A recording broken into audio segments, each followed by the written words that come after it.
Anda kembali di Breaking News TV One, masih bersama dengan Bang Margarito Kabis. Bang, tadi kalau kita petik sedikit ya dari kesaksian Faisal Basri sebagai ahli di MK hari ini. Dia mengatakan bahwa 2 hingga 3 bulan di pilkada ini tidak boleh ada bansos, tapi di pilpres boleh ada bansos. Nah, ini katanya membuktikan efektivitas bansos secara kuantitatif dan juga kualitatif. Apa ini bisa menjadi sebuah bukti dalam persidangan di MK? Tidak bisa. Narasi-narasi seperti ini? Nggak bisa. Anda harus memastikan, kan ini hasil ya, hasil yang diperselisihkan. Karena itu maka setiap bukti itu harus secara logis dan ketat menunjukkan ada hubungan kausal akibat, hubungan sebab akibat dengan perolehan suara, naik atau turun, besar atau kecil. Jadi setiap peristiwa hukum itu harus secara logis menunjukkan ada hubungan logis antara perolehan suara. Satu, soal duit, nggak usah dibicarakan lah. Mengapa? Dulu sebelum Nabi Isa datang juga sudah pemilu pertama di Romawi kuno sana itu, ya sudah pakai duit. Jadi kalau urusan duit itu ya pasti pakai duit. Cuman apakah duit itu menghasilkan suara atau tidak? Nah, untuk memastikan ada duit atau mesti bukti. Ini kasih sekian kau pilih saya, kasih sekian kau pilih saya. Tapi kalau tidak bukti, cuma ngomong-ngomong, kan semua orang bisa ngomong. Nggak bisa. Pengadilan membutuhkan bukti bahwa dia begini akan begini. Bisa nggak itu? Nah, jadi saya mau bilang apa ya? Tidak ada yang istimewa. Narasi seperti ini tidak bisa dijadikan bukti patokan untuk pertimbangan hakim? Enggak. Pertimbangan untuk ditolak. Oke.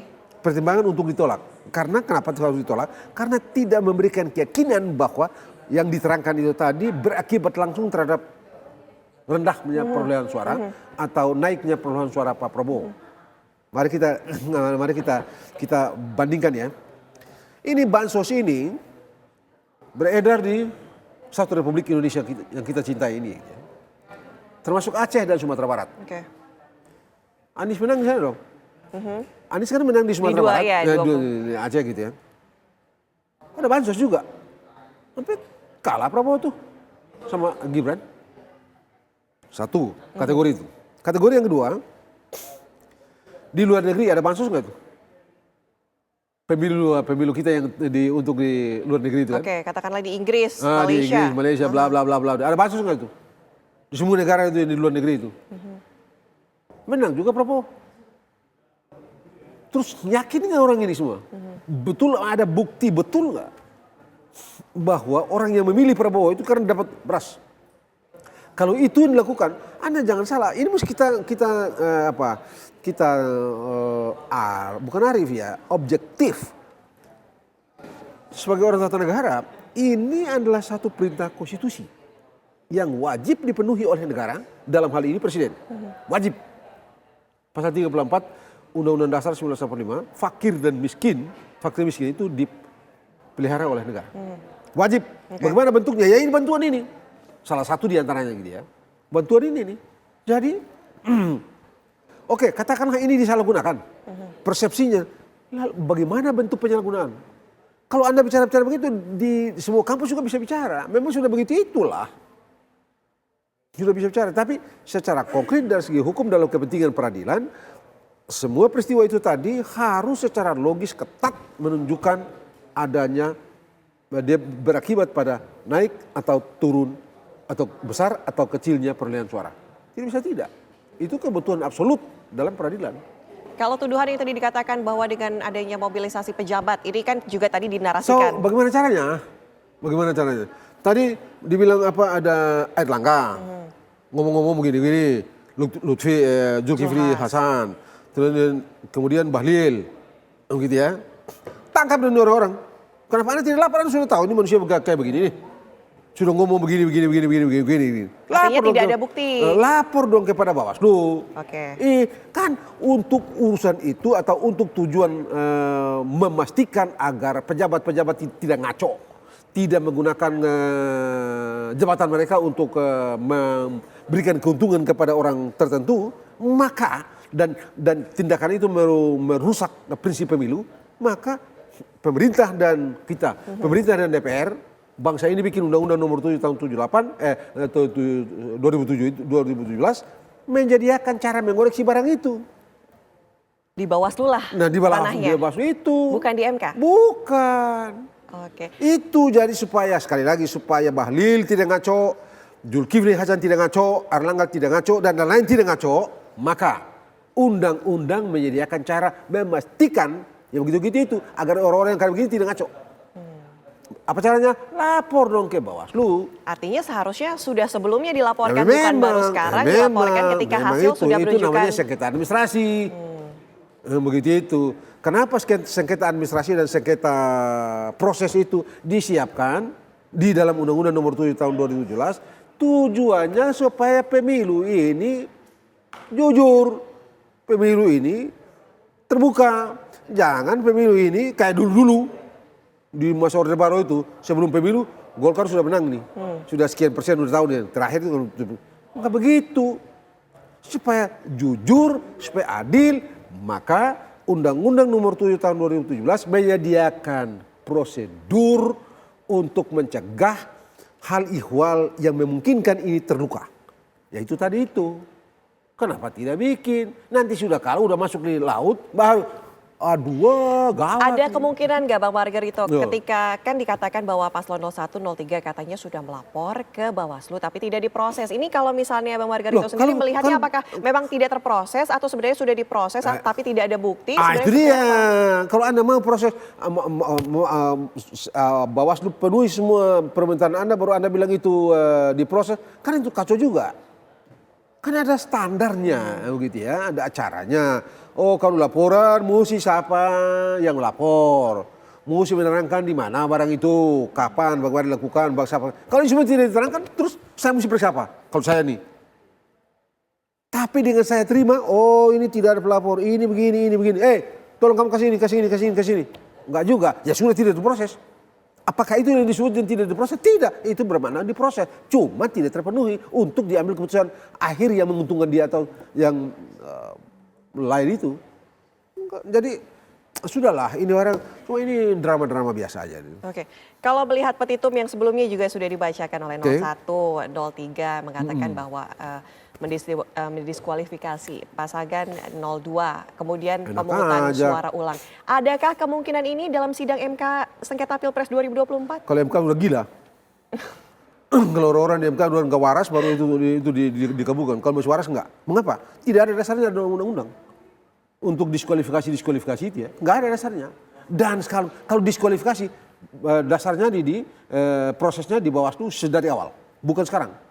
Bukan di Mahkamah Konstitusi. Anda senang atau tidak, Anda suka atau tidak. Tidak bisa sekarang. Harus kalau mau diskualifikasi Gibran, gitu ya. Diskualifikasi pada waktu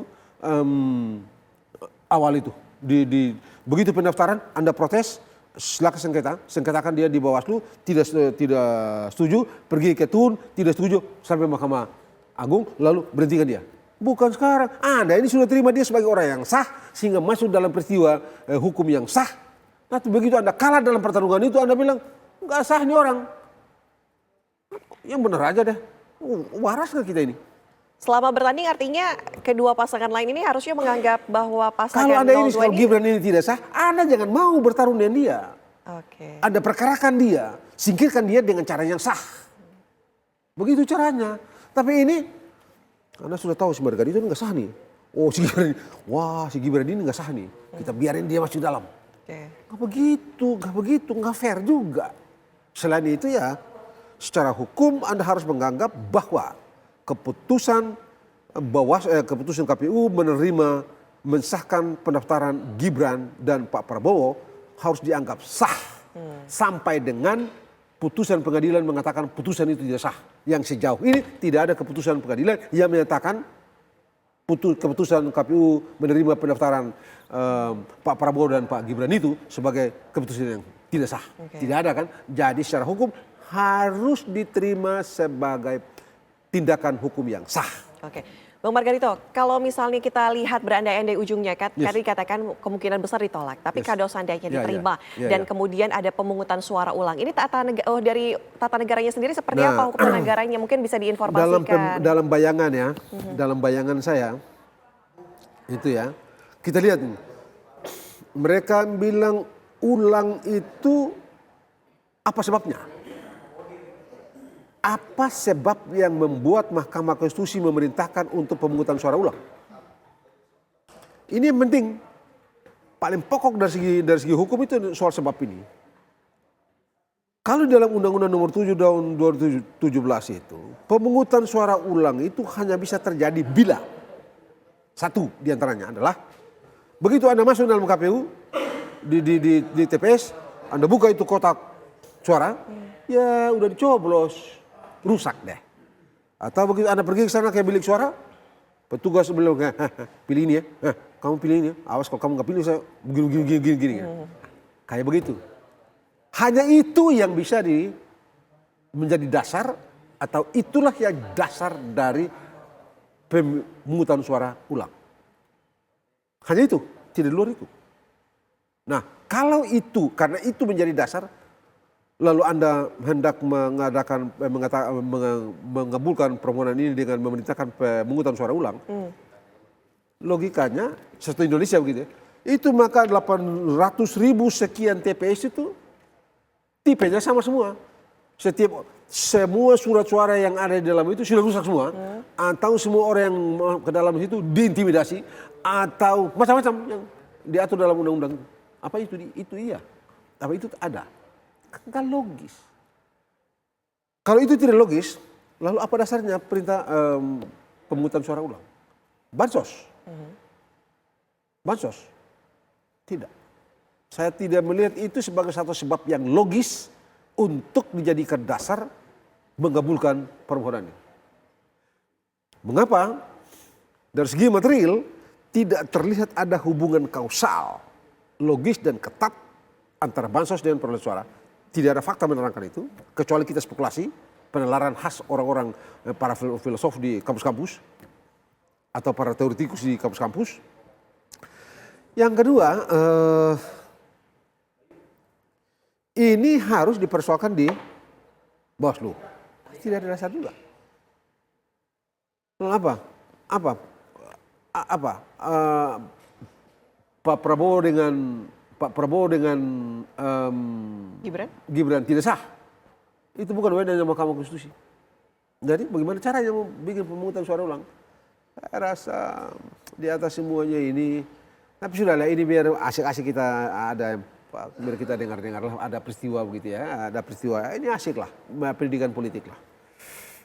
Kalau kita berandai-andai, pemungutan suara ulang, ini apakah kemudian nanti hasilnya akan mempertimbangkan dalam pemungutan suara ulang ini akan ada pasangan 02, artinya Prabowo Gibran diikut sertakan, atau artinya tidak ikut serta jika nanti akhirnya kita berandai-andai pemungutan suara ulang ini?